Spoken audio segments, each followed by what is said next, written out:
Picture this scenario. It's one you have probably all been in at some point. You're sitting on that crinkly paper in a doctor's exam room. Yeah, the paper that makes a ton of noise every single time you shift your weight. Exactly. And you have probably waited, I don't know, 3 weeks for this appointment. Maybe you even had to take time off work. Right. It's a high-stakes moment for you as the patient. It really is. You're worried about a pain in your side or a cough that just won't go away. You are feeling vulnerable. And you start to explain your symptoms to the doctor. Hoping they're going to put your mind at ease. Right. But instead of looking at you, instead of nodding and making you feel heard, the doctor is hunched over a desk. Staring at a monitor. Staring at a monitor. Their back is half turned to you, and all you hear is the aggressive clicking of a keyboard. Click, clack, click, click. It is the soundtrack of modern medicine. It really is. They're navigating drop-down menus while you are sitting there pouring your heart out. It feels disconnected. It feels cold. Yeah, it feels like you're an interruption to their data entry work, frankly. And that feeling, that specific disconnect, is the perfect launching pad for today's deep dive. We are looking at a stack of research and reports that tackle this exact problem. It is a massive problem. Specifically, we're unpacking a white paper about how voice AI streamlines clinical documentation and reduces burnout. And look, I know that clinical documentation sounds like the driest topic on earth. It definitely sounds like homework. It does. But stick with us, because what we are actually talking about here is saving the human connection in medicine. Absolutely. We are looking at how technology might actually be the thing that lets doctors stop acting like robots and start acting like healers again. That is our mission today. And it is a heavy topic, but an incredibly important one, because what we are seeing in this source material isn't just a complaint about bad bedside manner. Right, it's bigger than that. Much bigger. It is identifying a systemic crisis.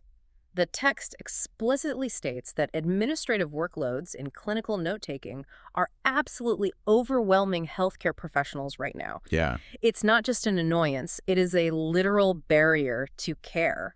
The source creates a pretty stark image of the current state of things.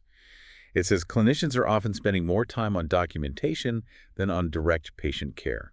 Which is wild when you think about it. Think about that ratio for a second. If you were a doctor, you went to medical school for a decade to heal people. Right. But you're spending the majority of your day typing into a glorious spreadsheet. That is the reality. And that leads us to the core conflict identified in the text, which is burnout. And burnout is a word we throw around a lot. We do. So I want to be specific here. We aren't just talking about being tired after a long shift. Everyone gets tired. True. The source uses specific words like stress and fatigue caused by this administrative overload. It is a cognitive burden. It's the feeling that you can never actually catch up. Exactly, because for every single patient you see, you create a mountain of paperwork. So if the problem is that doctors are drowning in paperwork, or I guess screen work, what is the old way of dealing with it? Because doctors have always taken notes. Right. The source mentions manual typing and post-visit dictation. Okay, manual typing is what we just described. The doctor acting as a data entry clerk during the visit. The click-clack scenario. Yeah, and the other option is post-visit dictation. That's where the doctor steps out of the room afterwards, grabs a recorder or maybe their phone, and summarizes what just happened. Which sounds better, at least for the patient sitting in the room. Ideally, yes. Yeah. But the text points out that these traditional methods slow down workflows. They're bottlenecks. Because it still takes time. Exactly. If you are dictating after the visit, you are still using up time that could be spent seeing another patient or, honestly, just grabbing a glass of water or taking a breath. It pushes the work to the margins of the day. It does. Which brings us to the hero of our story today, or at least the proposed solution. Voice AI. Yes. And specifically, we are unpacking how Cabot Solutions is using this technology. But I want to be clear right off the top, because I am highly skeptical of buzzwords. As you should be. The source positions this as way more than just a shiny new tech toy. Absolutely. The mission here, according to the text, is to streamline clinical documentation so professionals can focus on delivering quality care. No. It's about changing the reality of healthcare by turning spoken conversation into structured medical records. Okay, let's unpack this. Because when I hear voice AI, my brain immediately goes to my phone assistant or a smart speaker. Sure, like Siri or Alexa. Yeah, I say, hey, set a timer for pasta, and half the time it sets a timer for Rasta or something totally unrelated. Which is annoying in the kitchen. Right. But if I'm a doctor, I can't have that. I can't have the AI thinking cancer when I actually said canker sore. That is the crucial distinction. And you are right to be skeptical because consumer AI is very, very different from clinical AI. How so? Well, the source defines this voice AI as leveraging advanced speech recognition, natural language processing, or NLP and machine learning. Okay, the big tech terms. Right. But the key differentiator, the thing that separates it from the assistant on your phone, is that this technology understands clinical context. Clinical context. That sounds important, but what does it actually mean in the room with a patient? Think about it this way. In a normal conversation, words are just words. But in a medical exam, words are indicators. Okay. If a patient says, I've been feeling really down lately, a basic transcription tool just writes that sentence out word for word. Right. But a clinically context-aware AI understands that feeling down might need to be flagged under psychiatric assessment or history of present illness. Oh, wow. So it's not just hearing the words, it's understanding the medical intent behind them. Precisely. The text explains that unlike basic dictation tools, Cabot Solutions technology recognizes specialty-specific terminology and understands physician workflows. That makes a lot of sense, because if a cardiologist is talking about an arrhythmia or atrial fibrillation, that is a very different language than if an orthopedic surgeon is talking about a meniscus tear. Right. And here is where it gets really interesting regarding the output. It doesn't just transcribe a wall of text. It's not a courtroom stenographer. Exactly. The source highlights that it converts conversations into structured, accurate medical documentation. We are talking about SOP notes, visit summaries, and encounter documentation. I want to pause on SOP notes for a second. For you listening who might not be in the medical field, SOAP is an acronym, right? Yes. Subjective Objective Assessment Plan. It's the standard format for a medical record. Exactly. Subjective is what the patient says they feel. Objective is what the doctor measures, like your blood pressure. Okay. Assessment is the diagnosis. And plan is what we're going to do about it. Okay, but here's my question. Human conversation is messy. It is not structured like a clean SOP note. Yeah. I might start telling my doctor about my sore throat. Then I might interrupt myself to ask about my prescription refill. Sure. Then I might make a joke about the weather and then go back to describing the pain in my throat. How on earth does an AI take that chaotic bowl of spaghetti and straighten it out into those four rigid boxes? That is the magic of the generative AI aspect here. The technology is smart enough to listen to the whole messy story and filter it. Really? Yeah. It effectively grabs the sore throat comment and puts it in the subjective bucket. It ignores the joke about the weather entirely because it's not clinically relevant. That's amazing. And then it grabs the prescription request and notes it for the plan. So it is editing in real time. It's organizing. It's Mhm. synthesizing. It's doing the heavy cognitive lifting of sorting information so the doctor doesn't have to do it later. That is genuinely impressive, because that sorting process, that's usually what the doctor's doing in their head while they should just be listening to you. Exactly. And that frees up brain space. Let's talk about the workflow then, because the source mentions real-time documentation.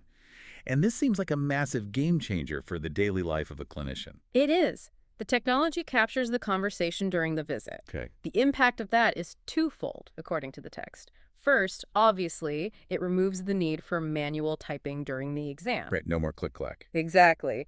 But second, and this is huge, it eliminates the burden of after-hours charting. Ah, yes. The source called that extending work beyond working hours, but I have heard doctors refer to this as pajama time. Pajama time. It sounds cute, but it's actually kind of tragic, isn't it? It really is. It's this idea that you finish your 10 or 12-hour shift, you drive home, you eat dinner, you put on your pajamas. And you're exhausted. Yeah, and then you open your laptop and type for another 2 hours just to catch up on the day's notes. Exactly. It's that intrusion of work into personal recovery time. It steals your evening, it steals your time with your family. That's awful. But if the documentation is happening in real time, effectively writing itself while you talk to the patient, that burden evaporates. Wow. You finish the visit, you review the note, you sign it, and you're done. There's another detail about the workflow that stood out to me, the seamless integration.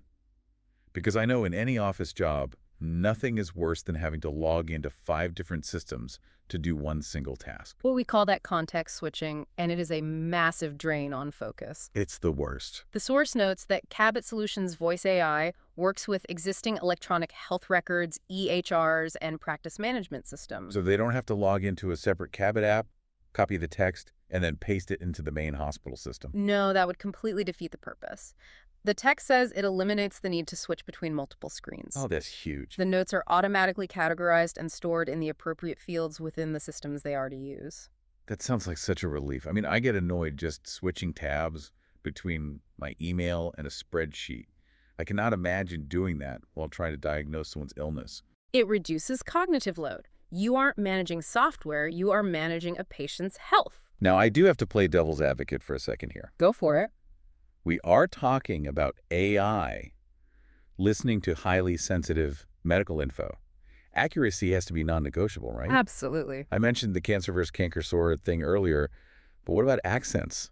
What about fast talkers? What about people who mumble? This raises a very important question, and the source addresses it directly. Because you are right, if the accuracy isn't there, the doctor spends more time fixing the AI's mistakes than they would have spent just typing it themselves. Exactly. Just becomes a glorified spell checker that you have to babysit. But the source mentions that the system has continuous learning capabilities. Continuous learning. But So it's smarter. it adapts. The text specifically says it adapts to different accents and speaking styles. It also adapts to clinical language. Okay, so it customizes itself. Yeah, theoretically, the more a specific doctor uses it, the better it gets at understanding them. It learns that this specific doctor tends to mumble when they say ibuprofen, and it adjusts. That's reassuring. But let's look at the business side of accuracy for a second. Because accuracy isn't just about good grammar. In healthcare, words equal money, right? They do. If we connect this to the bigger picture of healthcare administration, accuracy is highly financial. How so? The source explains that this technology minimizes transcription errors, which ensures standardized documentation. And why does standardized documentation matter to the bottom line? Because of insurance claims. Ah, If a doctor writes a vague note or if a transcription error messes up a billing code, the insurance company might just deny the claim. They might say, this isn't medically necessary based on what you wrote. I see. So if the AI captures the specific medical code correctly, the insurance company is less likely to reject the bill. Exactly. The source notes that it reduces claim denials and coding issues. It streamlines the whole revenue cycle. That makes sense. So for a private practice, this isn't just a convenience tool, it's a financial safety net. Let's circle back to the human side of the equation. We touched on burnout earlier with the pajama time, but I want to dive deeper into that. The source called burnout one of the most critical challenges in healthcare today. That is a heavy statement. It is. And we need to sit with that for a moment. When a doctor burns out, they don't just have a bad day. Right. They make mistakes. Or they quit the profession entirely. Or they become cynical and detached from their patients.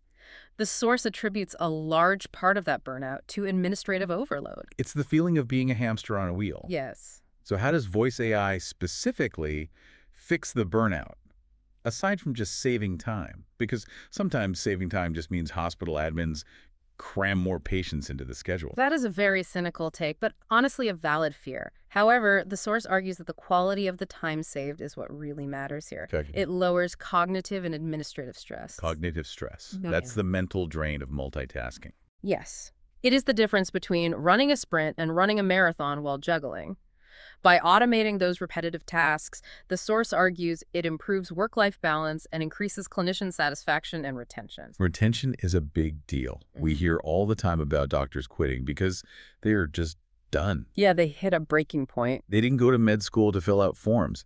If this tech can keep good doctors in the field, that is a win for everyone. And the why behind all of this, the source is very clear on this, is that by reducing the paperwork time, clinicians can actually stay present during interactions. Staying present. That leads us perfectly into the patient experience, because this isn't just about making the doctor's life easier, it's about making the patient's visit better. It's about removing barriers. We started this deep dive with that image of the doctor looking at the screen instead of you. Right. The source explicitly states that voice AI allows providers to maintain eye contact. Eye contact. It sounds so basic, doesn't it? Like day one of human interaction class. It does. But think about how much communication happens non-verbally. Huge amounts. If I'm sitting there and I'm wincing in pain every time I take a breath, but the doctor is looking at the keyboard, they might totally miss it. They probably would. Or if I look terrified when they mention a specific procedure, they might miss that emotional cue if they're busy checking a box on a screen. Exactly.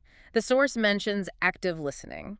When the documentation is happening in the background, the provider is free to actually listen to what is being said, rather than filtering it through, how do I type this, or how do I spell that drug name? And that builds trust. It builds stronger patient relationships, according to the text. Trust is fundamental to medicine. It really is. If you don't trust that your doctor is truly listening, you might not share that one embarrassing detail, maybe about your diet or a weird side effect.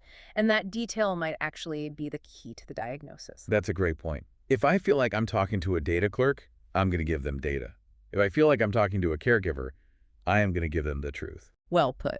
And the source also mentions something about continuity, how this tech helps with that. Right, because usually I see my primary care doctor and then maybe I get referred to a specialist. Does this help them talk to each other? Indirectly, yes.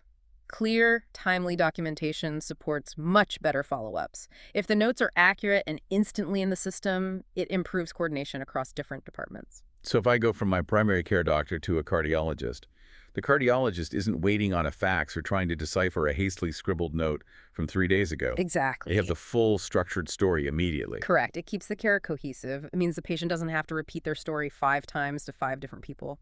Now, we are diving into Cabot Solutions specifically here, and I know what some listeners are probably thinking. The privacy question. Yes, we are talking about an AI listening to the most private conversations of your life, your health history, your fears, your body. Is that actually safe? That is always the very first question, isn't it? And it absolutely should be. The source addresses this head-on. It confirms that the platform utilizes HIPAA-compliant, enterprise-grade security. Okay, so it's locked down. It is not just floating around in the cloud for anyone to grab. No, not at all. It's not being used to sell me ads for vitamins later. Right. HIPAA compliance is a very high bar. It means privacy is built into the architecture of the software itself. The data is encrypted and heavily protected. What about versatility? Healthcare isn't one size fits all. I'm thinking about the diversity of patients you might see in a given day. The source highlights multilingual voice recognition. Oh, that's huge. It is essential for diverse patient populations. Imagine a scenario where a patient is just more comfortable speaking Spanish or French or Mandarin. Right. If the AI can handle that and transcribe it accurately into the English medical record, that removes a massive communication barrier. It effectively acts as a bridge. Yes, and it supports the provider, too, if they are working in a multilingual setting. And what about the size of the practice? Is this only for massive hospitals with huge IT budgets, or can the little family practice down the street use it? The text mentions scalability. It says it is useful for small clinics and large healthcare organizations alike. Okay. And it offers customization, meaning workflows can be tailored for different specialties. So an orthopedic surgeon's workflow, which is all about joints and bones, might look very different than a pediatrician's, which is about growth charts and vaccines. Exactly. And the AI can handle that variance. It doesn't force every doctor to work the exact same way. So bringing it all together, we have gone from the frustration of the old way, the typing, the burnout, the pajama time, the feeling of being ignored in the exam room, to this new reality. A reality where we streamline clinical documentation and actually restore the doctor-patient relationship. The source summarizes it really well. It says clinical documentation doesn't have to be a source of burnout. Care teams can work smarter, not longer. That phrase, smarter, not longer, really encapsulates the whole argument. It does. It's about leveraging technology not to do more medicine, but to do better medicine. It's about returning to the roots of the profession, which is human connection. It's ironic, isn't it? We usually think of technology as the thing that separates us. We stare at our phones instead of talking to each other. True. But here, we are using the most advanced artificial intelligence to make the experience more human. It is. When the technology works perfectly, it becomes invisible. And when the technology becomes invisible, the humanity steps forward. Wow. The computer screen goes away, and it's just 2 people in a room trying to solve a problem. So here's a final thought for you to chew on as you go about your day. The source implies a world where the doctor is no longer acting as a data entry clerk. Right. If that mental bandwidth is freed up, if that cognitive load is finally gone, how much more effective can the actual medicine be? That is the exciting part. What happens to the quality of our diagnoses? What happens to the aha moments a doctor might have just because they had the brain space to think about the symptoms instead of thinking about the spelling? Exactly. What happens to the overall quality of care when the technology effectively disappears? It is a future worth looking forward to. Thanks for joining us on this deep dive. Always a pleasure.